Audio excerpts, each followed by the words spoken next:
Hello and welcome to Grease Garage. We're back again and we have Josh. Hello, yeah, back again. It's been a long time. I'm pretty sure this is part 9 in the series of building the Pajero. Yeah, I've gone quite fast since I was last down here and it looks fabulous. It does look fabulous, darling, doesn't it? Yeah. Nah, it looks really good, except for this dodgy front bumper you've chucked on. Yeah, so we have a standard front bumper going back on instead of the old bull bar. Just to want to keep it a little bit more standard, like a sleeper. Obviously, someone's had a little bit of impact over here. How much you pay for it? I paid $30. $30? Yeah. You know what? Sometimes a sleeper looks better when it's actually damaged a bit, you know? Yeah. The problem is it's not really a sleeper, is it? Because you'll be standing there at the lights. On two-step. Anyway, so let's bring on to the next thing. Josh wants a performance exhaust that's quiet. Yes. I don't want it to be too obnoxious because I might have a screamer. We'll have to see. We are having the scream. It's going down the bonnet. I'm not redoing it. I thought we were like pretending that we weren't going to do it. No, we are going to do it. Oh, okay. We are going to do it. They know that it's happening. Okay, so we're going to have a screamer out of the bonnet. They know. So there's a couple of things we need to do to get the exhaust done, get the whole engine back up together, tighten every nut and bolt for the whole thing. Yep. And we're going to do the fuel lines in E85, which is going to be super interesting because it's all going to be braided and it's going to be AM fittings, which I'm sure you guys would want to watch. Yeah, so we're just pulling apart now to finish off that oil return. Yep. And ready to put the grill on. Oh yeah, the grill. We got to modify that grill. That's going to be cool as well. Yeah. All right, so we're doing a bunch of stuff in a real short time, so I hope you enjoy this episode. Now we better get to it. Yep. Wow.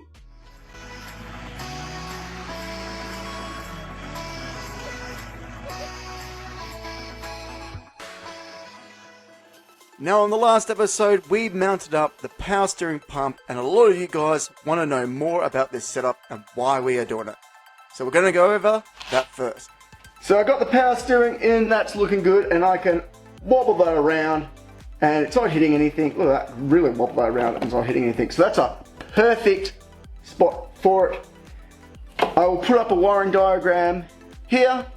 Pretty much I'm pretty sure that this goes straight to your battery, the red wire, the big brown wire goes to the ground, and 2 of these wires go to your accessories or your on switch. So I'm going to stop myself right there as I have some more information on this wiring. So let's start with the big red wire. To do this correctly, we need to connect this wire up to the battery via 80 amp wire and fuse. And I know what you're thinking, that sounds like a lot of amps, but don't you worry, this is only when the steering is at full lock. And on the rest of the time, driving around on those roads, you're going to be using around 30 amp. And with the pumps at idle, and you're not steering at all, you'll be using around 15 amps. So this next wire is the second most important, and that is that black wire that goes to your ignition on. So pretty much when you turn your car to the on position, this is the wire that gets powered up. And that just gets the pump ready to start up. And the next wire we're going to talk about is that blue and white wire. This one tells that pump to really crank up, and that goes to the alternator. Or you can connect it up to your aftermarket ECU when the ECU sees load. So there's a couple different ways of doing it, but factory it would be connected up to the alternator output signal wire that's saying to the car, hey, I'm making a bit of power. Another thing we need to talk about is I've welded on some AM fittings onto the original cooling bar for the power steering, so we need to get a professional to connect up the lines, going backwards and forwards, so Josh can have some power steering. I would like to introduce you guys to Sean. He is our local hydraulic expert, and we are lucky enough to have him working on Josh's car. Sorry, I should have asked. No, go ahead. Sure, whatever you want, man. Good. So yes? Sorry, I get carried away. But you know that already. So we've met. Now, Sean is a perfectionist, and I have lost count of how many times he went back and forth from the engine bay to the bench where we had mounted up the tube benders. As you can see, we are doing the flow and return lines of the pump in hard lines, and the main reason is that hose of the same internal diameter would be much thicker. So therefore, that's going to take up a lot more room, and room is something we do not have a lot of. Also, we need less mounts with hard lines, and personally, I think it looks a lot nicer. While Sean is bending up the second line, let's talk about the tubing itself. In the hydraulic world, this is 3/8 outside diameter with the internal diameter of 5/16. Or, in the new language, it's about 9.5 millimeters outside diameter with an internal diameter of 7.9. For the connections, Sean is flaring the ends and using a flare tube nut and sleeve to connect up to the AN style fittings, which makes the end result look fantastic.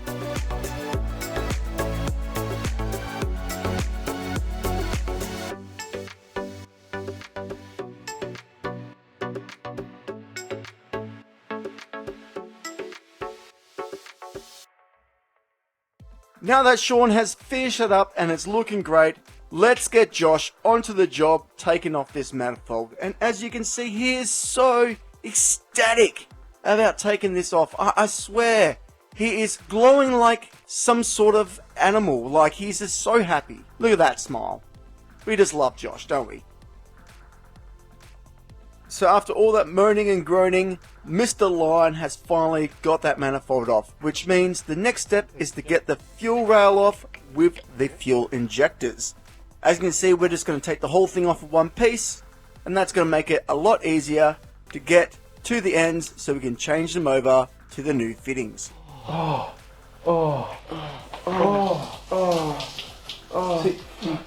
So as you can see, I put Josh to work removing that regulator so we can get that area ready for the new fittings, because we are going E85. That's right, that means we need E85 compatible hose. So the first thing we need to do is cut the standard tubing with a hacksaw, might I add, so we can slap on these compression fittings that we have got from Aeroflow. And it is as easy as cleaning this surface up and slapping these fittings on and then tying them up, getting ready to put that regulator back in its new home.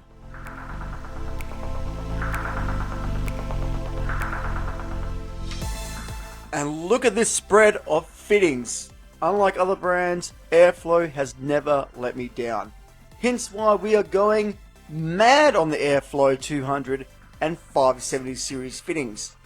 With the 250 series hose, which is Teflon, you cannot go wrong, and putting these together is so easy. So once I'm happy with the layout, it's off to the bench. So now that we've got that fuel system into the car and we know roughly what lengths we need to do, we need to actually join it up. So I'm going to show you guys the proper way, without all the proper tools, how to get this onto this hose. So let's get to it.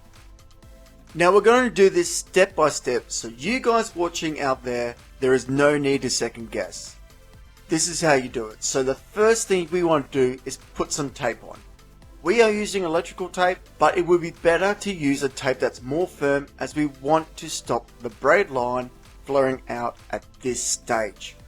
I would suggest to wrap it as tight as possible, and at this point, more is better than not enough. Once that's done, it's time to cut. Now we could use the correct hose snips, but let's face it, most people aren't going to go out and buy a $200 pair of snips just to use one time. And that's why I'm using my trusty Dremel, because if you cut slowly, it ends up doing a great job. As you can see, I start from one side and then I work my way around to make sure it's a perfect cut. Now as you can see, I'm using some anti-seize as lube. Pretty much you can use a lot of things on nylon hose because it's not really going to affect it, but always double check. And one thing I would like to mention, if you have never done this before, is just be careful you don't prick yourself with whatever type of braiding you're using, because it sucks. So use a rag. This next step is recommended, but not actually necessary. So we're just going to get that fitting and we're just going to push it into the nylon, and this just gets it ready for that cone. Next thing we're going to do is actually put the cone on. And we're going to squish that all the way so the nylon goes up to the seat of the cone. And then we're going to put that fitting and push that home. Once that's done, the last thing to do is tighten it back up and make sure you use the correct tooling so you don't scratch up your nice new fittings.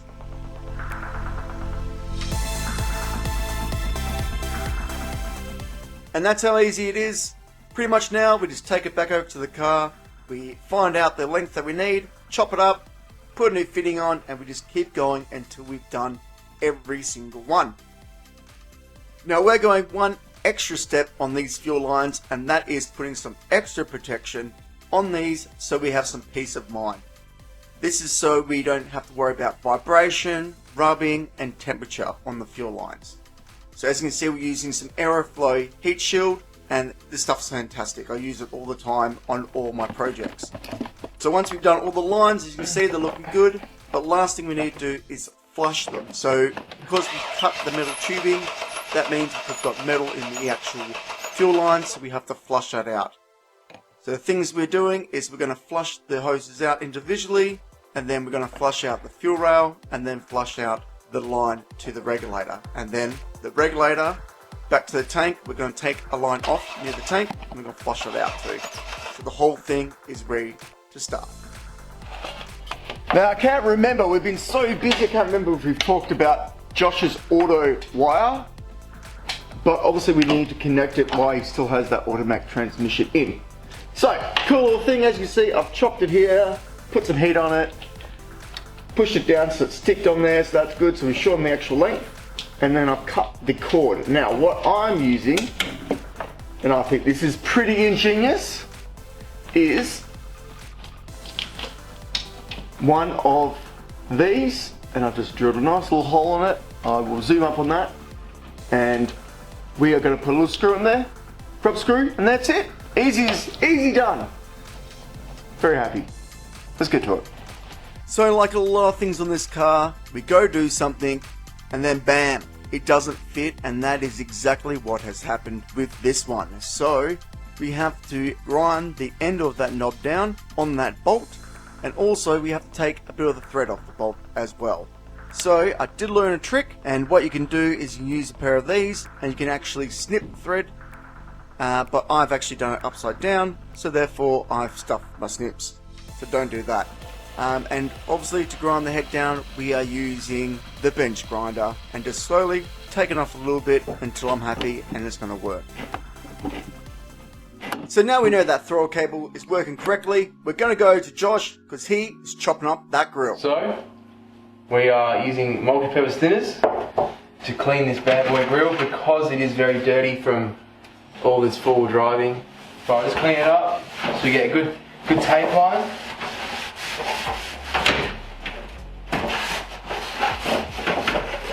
Look at that. That is dirty.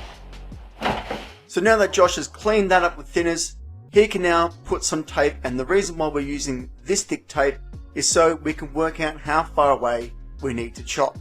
If you're ever cutting with a Dremel, it's really easy if you have a line to cut instead of just trying to free ball it, and that's what Josh is doing, so we get a better finish.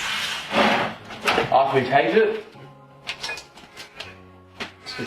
it's 95% straight, and now we're going to cutting with the Dremel.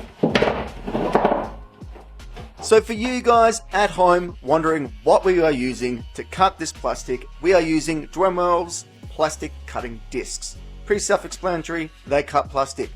Another thing I like to mention is Josh is doing a great job, and what he's doing is cutting the flat sections first, and then he's doing the edges, and that way you just get a nice straight cut. Pretty much once he's done that, cut them all out, then we're going to go over to the car and we're going to test fit this and see how close we are.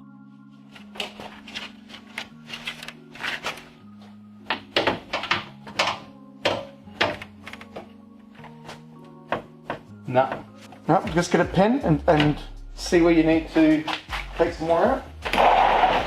It's very close. everywhere, Reese. Everywhere. Seeing on all the intercooler on the whole way across. Alright, so you just need to cut off a bit more. That's good. So pretty much after we checked it, we did realise we're still knocking, but we're so close. All that Josh really needs to do is clean everything up. So we've moved over to a sander and we're using some 60 grit and we're just going to sand that nice and smooth and pretty much try again. And I reckon the end result looks amazing. Now let's get on to the exhaust. Now if you're wondering what the hell that big red thing is, it is a tube cutter and its job is to cut tubing. So I'm using it on the stainless steel exhaust pipe, on the square pipe, because we are going to get it ready to go through the bonnet. Now pretty much straightforward, we just need to cut it down so we can chuck the bonnet back on, and then we're going to find out whereabouts we need to actually cut the bonnet. I wanted to keep it, but I thought that'd be... No, don't slam it! Yes, oh, listen. Huh? Cutting into it. Stop, stop, stop, stop. That is a perfect hole. Look at that. Well, maybe just go down again and put a little pressure on it. Well, I mean, that makes it easy, doesn't it? Yep. Actually, that's a bloody awesome spot. Now, how to do this stuff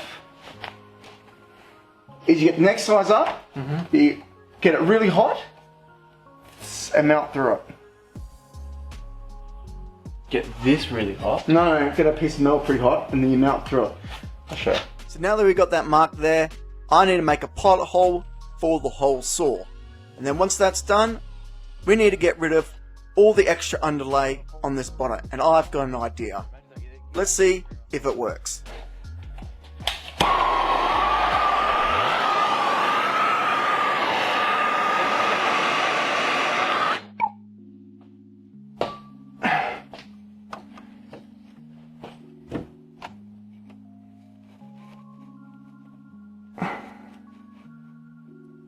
So this actually seems to work really, really well, but because of the shape of the actual bonnet, the round pipe I was using couldn't get in some places. But yeah, really, really cool, and I'm going to have to invent something that's going to be a lot easier to use in random places like that. But it worked very well.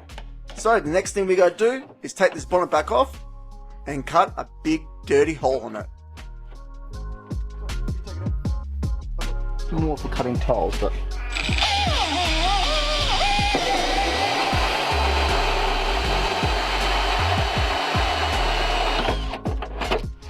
Obviously you can see we've chucked that bonnet back on, and we are marking out the screw and pipe because we want to chop this down so it just sits above the bonnet.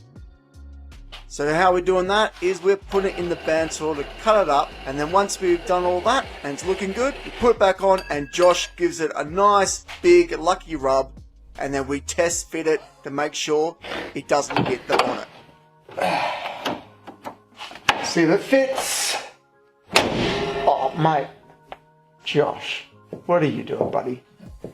We got this on. This is just full jank spec because we just want to start up for you guys. It's the other one's all the way over there, and we'll definitely have a look at that with that one on. But yeah, dude, I love how we cleaned up this area. It was doing my head in.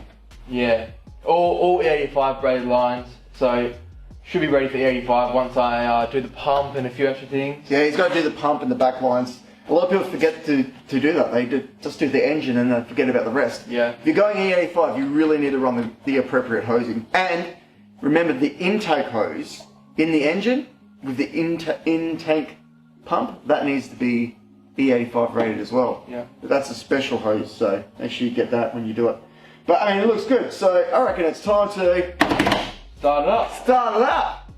Let's see how it goes. Does it start? I bet the battery's flat.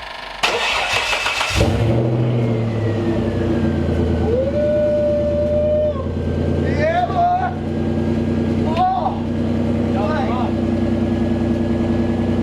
Should we get it a wrap? I think we should.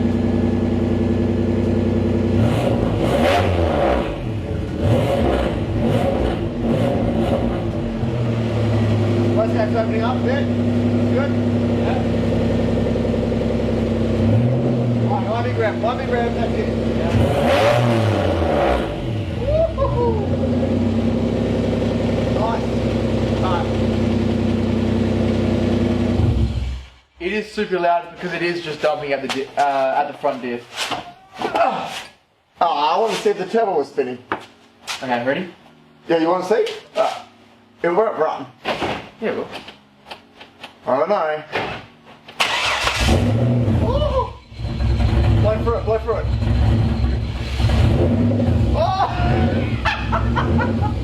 That's so cool. That's enough. I can't believe that works. You blow through it. Oh, that's funny stuff. So this is it. This is the end for this episode. Yep. Thanks for watching. Yeah, thank you for watching. If you like what you're watching, please subscribe, share to your mates, all that sort of stuff. Like, and just be a really cool person and next video we will be hopefully finishing the exhaust, and then it'll be up to Perth. Travel time to Perth, so Josh can hopefully find someone just to finish off a bit of the wiring. Yep, got an ECU install, manual conversion, and then maybe possibly a new motor. But So next episode I'm doing the exhaust, Josh won't be here, and I'm also going to be finishing off his gauges. If I get time, I'm also going to look at his power steering pump. As you can see, we've already been playing around with that a little bit, but we haven't finished it off. And thank you very much to Sean for doing those lines. Yep. Oh man, he did an awesome steering job. lines look amazing. They do, they look so good. And this ties into the car really nice. Yep, for sure. Also, I want to hear comments. What colour should he paint this? Because he wants to paint it. Well, there's no point doing all this engine work and the body just to look rough as guts. So, yes, I will get a new bar. This is just temporary. Oh yeah, the jank bar, I love it. Yeah, only cost me $30, but hopefully we can get a mint condition one. If not, I'll try and fix it up. But it looks a bit too far gone. Look at that. How good is that screamer pipe, bro? I love it. Yeah. I love it. But yeah, he wants to paint it grey. Nardo grey, it's a little Audi colour. I think he's nuts. I reckon he should paint it orange. No. Yeah. Pornhub orange. I mean Pajero. Pajero. Sorry, Pajero. Don't cancel me, YouTube. Alright. Nice. We'll catch you on the next one. Bye. Have a good time. Thank you, Base. Cool. She was boring. Ready? Yeah.